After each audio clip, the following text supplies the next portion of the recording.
Speaker, আপনাকে ধন্যবাদ। এটা এখন কানে লাগিয়ে বলবো কিনা বুঝতেছি না, বোঝা যায়। আমাদের আইনমন্ত্রী অত্যন্ত সুহৃদয় ব্যক্তি, তা আমাকে বেশি বলে সবাই সমালোচনা করি। তিনি এক কথায় সব রাজি হয়ে গেছেন, আলোচনা নির্ধারণ করেন, সময় নির্ধারণ করেন, হবস লবস বসুর বই বাইর করেন, সংবিধান, জুলাই জাতীয় সনদ এবং সংস্কার বাস্তবায়ন আদেশ সবকিছু দেন, তারপরে ডিবেট হবে, আলোচনা হবে, কি ভায়োলেট হয়েছে না হয়েছে। কিন্তু আমি একটু বিধি মানালো, আমি একটু বিধি অনুসারে কথা বলি। মাননীয় স্পিকার, আমার পয়েন্ট অফ অর্ডার হচ্ছে, প্রথমে মাননীয় স্পিকারকে অনুরোধ করেছিলাম সেদিন, যেদিন মাননীয় বিরোধী দলীয় নেতা এই একই বিষয়টা উত্থাপন করেছিলেন, যে ওনাকে নোটিশ দিতে বলেন। এটা নোটিশের প্রয়োজন আছে, অত্যন্ত গুরুত্বপূর্ণ বিষয়। সেই বিষয়ে আপনি সংসদে আলোচনা করে ফয়সালা দিবেন। বিধান হচ্ছে জন গুরুত্বপূর্ণ বিষয়ে মুলতবি প্রস্তাব। Rule 62, rules of procedure. Notice উনি দিয়েছেন, নোটিশের একটা কপি সৌভাগ্যক্রমে আমি পেয়েছি এখানে টেবিলে। মুলতবি প্রস্তাবের বিষয় লেখছে সাম্প্রতিক ও জরুরি জনগুরুত্বপূর্ণ একটি সুনির্দিষ্ট বিষয় সম্পর্কে আলোচনা করার জন্য এই সংসদের কাজ এখন মুলতবি করা হোক। নোটিশ তো দিতে পারবেন আপনি জরুরি গুরুত্বপূর্ণ বিষয়ে, জরুরি জনগুরুত্বপূর্ণ বিষয়ে নোটিশ দিয়ে গেলে তো আপনাকে অন্য বিষয়ে যেতে হবে, আর বিধি 68-এ যেতে হবে। This is my point of order. এবং সেখানে আপনি সময় পাবেন আধা ঘন্টা আলোচনা। এখন যদি আপনি সংশোধন করতে চান, সংশোধন করতে পারেন। মানে বিরোধী দলীয় নেতাকে সংশোধিত নোটিশ আবার দিতেও বলতে পারেন, আপনার রাইট আছে। You are milord of the house, অভিভাবক, ইউ ক্যান ইন্টারপ্রিট। এই পার্লামেন্টে আপনি সবকিছু সংশোধন করতে পারবেন।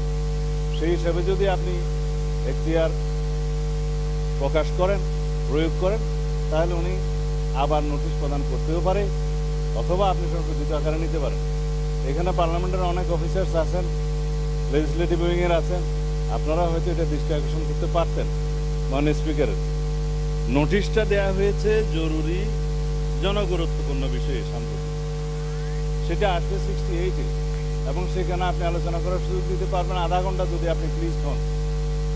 আর এখানে 62-তে যদি আপনি নোটিশটা অ্যাকসেপ্ট করেন, তাহলে আপনি সময় দিতে পারবেন 2 ঘন্টা, এবং 3 দিনের মধ্যে যদি আপনি সম্মত হন, এবং বিরোধী দলের সদস্যের মধ্যে যদি 25 জন সেটা সমর্থন করে, এবং সরকারি দলের সদস্যদের মধ্যে যদি কেউ আপত্তি না তুলে। এখন আমি আপত্তিও তুলছি না, অনাপত্তিও তুলছি না, কারণ সেজন্য আপনার অনুমতি লাগবে, আলোচনা হবে। নোটিশটাই তো বৈধ হয় নাই, আপনি বৈধভাবে আগে নোটিশ দিতে বলেন, তারপরে আলোচনা হবে কি। আপনারা মাননীয় সংসদ সদস্য, আপনারা বসেন দয়া করে।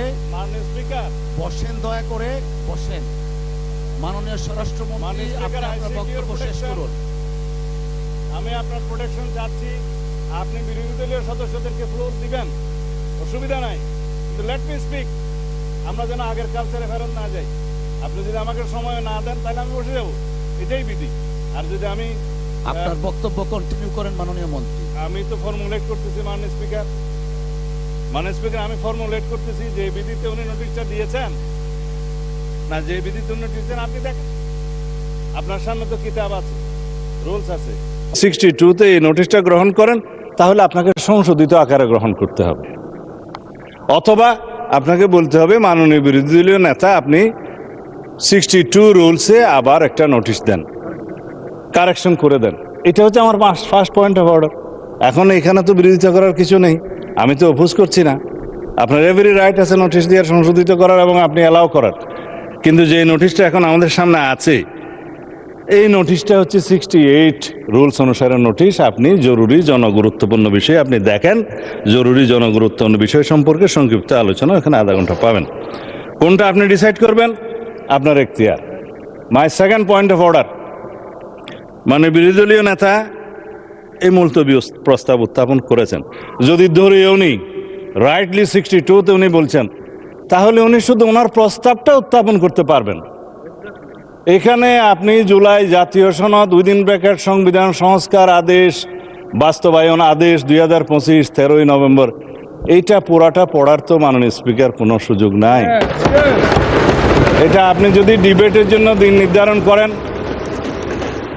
আগামীকালকে করবেন না আগামী পরশু করবেন, 3 দিনের ভিতরে আপনি করতে পারেন, সেদিন আলোচনা হতে পারে। বিরোধী দলীয় এবং সরকার দলীয় কোন কোন সদস্যগণ বক্তব্য রাখবেন সেটা তখন দেখা যাবে। কিন্তু আমার এনাদার পয়েন্ট অফ অর্ডার সেটা হচ্ছে, আপনি এখানেই দেখবেন যেখানে জনগুরুত্বপূর্ণ বিষয়ে মুলতবি প্রস্তাব আনতে পারে, এখানে হচ্ছে বিধি 63-তে আপনি দেখবেন যে এমন কোনো প্রস্তাব নিয়ে আপনি আলোচনা আনতে পারবেন না যে প্রস্তাবে প্রতিকার কেবল আইন প্রণয়নের মাধ্যমে হতে পারে। এখানে এটার প্রতিকার তো সংবিধান সংশোধন এবং আইন প্রণয়নের মাধ্যমেই হবে। It is not simple debate on the recent issues outside the house or published in any paper. যে সমস্ত বিষয়ে আলোচনা হয়, সাধারণত দ্রব্যমূল্য বৃদ্ধি হয়েছে, আইন শৃঙ্খলা অবনতি হয়েছে, এই সমস্ত বিষয়ে কোনো ঘটনা নিয়ে মুলতবি প্রস্তাব সাধারণত হয়। It is the tradition of the parliament. হয় কি হয় না সেটা পরে, কিন্তু উত্থাপিত হয়। আমার জীবনে খুব কম দেখেছি আমি মুলতবি প্রস্তাব অ্যাকসেপ্ট হয়েছে বা উত্থাপিত হয়েছে বা আলোচিত হয়েছে বা বুটে গৃহীত হয়েছে। কিন্তু এটা তো আইন প্রণয়নের সাথে জড়িত। আপনি বিধি 63-তে দেখেন যে বিধিটা 63-তে বলা আছে যে বিষয়গুলো আইন প্রণয়নের মাধ্যমেই সমাধান হতে পারে, সেই সমস্ত কোনো বিষয় জরুরি গুরুত্বপূর্ণ বিষয় হিসেবে মুলতবি প্রস্তাবের জন্য আসতে পারে না। এখানে আমার ফেয়ার প্রপোজাল আছে। This is my third point of order, fourth point of order. আমার প্রপোজাল আছে, আমরা সংবিধান সংশোধন করতে চাই, আমার বিরোধী দলের সদস্য কেউ কেউ সংস্কার করতে চান। পার্লামেন্টের ল্যাঙ্গুয়েজ হচ্ছে কনস্টিটিউশন হয় প্রণীত হবে অথবা রহিত হবে অথবা স্থগিত হবে অথবা সংশোধিত হবে। আমরা এখানে সোভারেন পার্লামেন্টে এখতিয়ার নিয়ে এসেছি, সোভারেন জনগণের। আমরা এনাক্টমেন্ট করতে পারবো, আইন প্রণয়ন করতে পারবো, এবং সংবিধানও একটি আইনের মাধ্যমে বিলের মাধ্যমে এসে সংবিধান সংশোধন হবে। সুতরাং সংবিধান সংশোধনের জন্য let us form a constitution reform committee here. Position এবং অপোজিশন সবগুলোকে নিয়ে, সবাইকে নিয়ে সংবিধান সংশোধনের জন্য আমরা কাজ করি। এবং আমাদের গুরুত্ব দিতে হবে জুলাই জাতীয় সনদ, যেটা জাতির সামনে সংসদের দক্ষিণ প্লাজায় সবাই স্বাক্ষর করেছেন, একটা ঐতিহাসিক রাজনৈতিক সমঝোতার দলিল।